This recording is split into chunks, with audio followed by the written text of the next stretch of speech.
तर आजची रेसिपी खूप स्पेशल असणार आहे. रोज त्याच गोष्टी जर खाऊन तुम्हाला कंटाळा आला असेल तर अंडी, ब्रेड आणि बेसन पीठ यापासून छान अशी नवीन रेसिपी तुम्हाला बघायची जर असेल तर व्हिडिओ पूर्ण कंटिन्यू करा. हाय गाईज, तर एवढे सगळे ब्रेड शिल्लक होते, म्हणलं आज ब्रेड आणि त्या अंड्यापासून काहीतरी स्पेशल अशी रेसिपी करूया. चला, आता आपल्याला लागणार आहे 2 वाटी बेसनचं पीठ, 5 अंडी आणि हे 1.5 पॅकेट आहेत ब्रेडचे. हे आहे 2 पळी बेसन. त्याच्यामध्ये आपल्याला घालायचं आहे चवीनुसार नमक, त्यानंतर तिखट, तेही चवीनुसार. तुम्हाला हवं असेल तेवढं घालायचं. आणि घेतलं इथं हळद, थोडासा ओवा, अगदी थोडासा घालायचा. छान असं स्मॅश करून घालायचं. चमचा गरम मसाल्यामध्ये घातला. त्याच्यामध्ये आपल्याला थोडं पाणी ओतून छान असं त्याचं बॅटर तयार करून घ्यायचं. बॅटर जास्त पातळ करायचं नाही आहे, थोडंसं घट्टसरच ठेवायचं. याच्यामध्ये घालते कोथिंबीर बारीक चिरलेली. तर याच्यामध्ये छान असं पाणी घालून व्यवस्थित असं मिक्स करून घ्यायचं.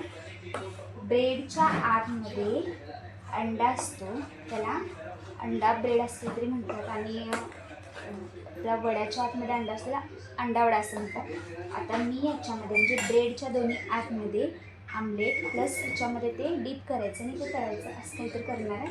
काही आजपर्यंत मी तरी रेसिपी मी ऐकली आणि बघितली पण नाही आहे, तर म्हटलं काहीतरी नवीन थोडंसं ट्राय करूया.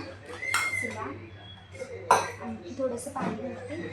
आता बघू शकताय तुम्ही, थोडंसं पाणी घातलं याच्यामध्ये छान असं बॅटर तयार केलं.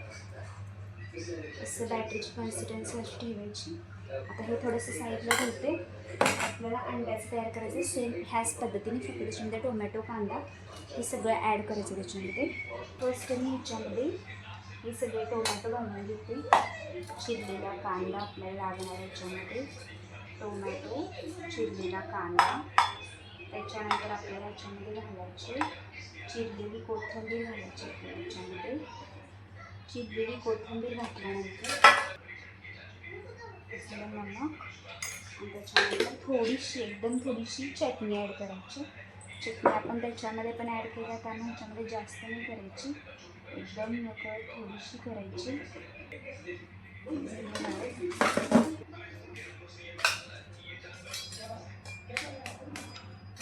5 अंडी घेतले. तुम्हाला हवी असतील तर तुम्ही जास्त पण घेऊ शकता. मी इथे घेतले, तर इथं आपली 5 अंडी आहे. त्याच्यामध्ये त्यामध्ये व्यवस्थित असं फेटून घ्यायचं आहे ना, सगळं छान असं एकजीव व्हायला पाहिजे. हे सगळं बॅटर जे आहे ते सगळं असं एकमेकांमध्ये पूर्ण असं मिसळायला हवं. सगळं एकजीव झाल्याशिवाय हे चवीला पण आपल्याला सगळीकडे नमक वगैरे लागणार नाही याच्यामध्ये. आणि हे सगळं असं व्यवस्थित मिक्स झालं पाहिजे.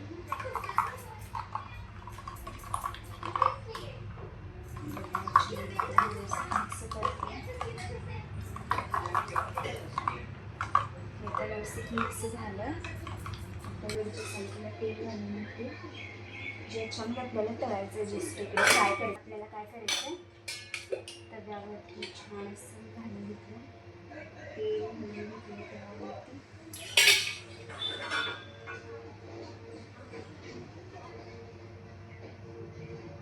तवा मस्त असा गरम होऊ द्यायचा, नंतर आमलेट छान असं उठणार नाही. त्यामुळे तवा आम्ही छान असं गरम होण्यासाठी ठेवला, आपलं तेल काढण्यासाठी ठेवलं. तर आता इथं तवा तापला आहे, मी गॅस थोडासा कमी करते. त्याच्यावरती थोडंसं बॅटर आपल्याला घालायचं. एवढं घातलेलं बॅटर आपल्याला व्यवस्थित असं पसरून घ्यायचं.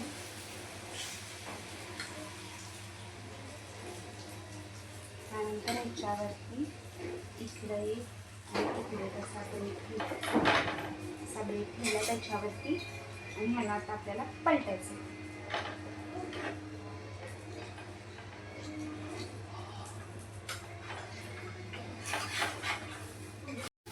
आता आता याला ह्याचे काठ असे सगळे याच्या आतमध्ये सगळे आपल्याला दुमडायचे, बघू शकता. चे काठ दोन्हीकडून आपल्याला असे दुमडायचे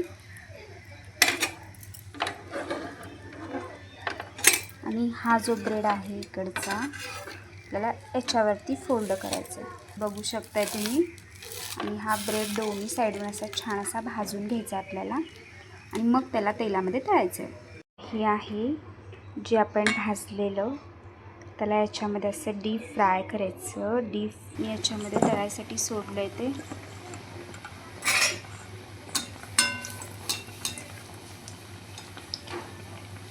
छान असं भाजून घ्यायचं आहे. बघताय हे खमंग असं भाजलेलं आहे. जस्ट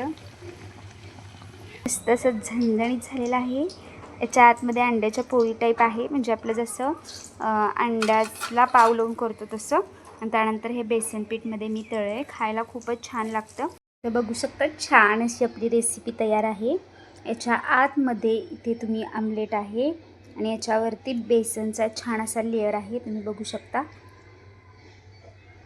आजची रेसिपी कशी वाटली ते नक्की सांगा आणि अशाच वेगवेगळ्या रेसिपी बघण्यासाठी आपल्या चॅनलला फॉलो करायला विसरू नका. तर बाय बाय.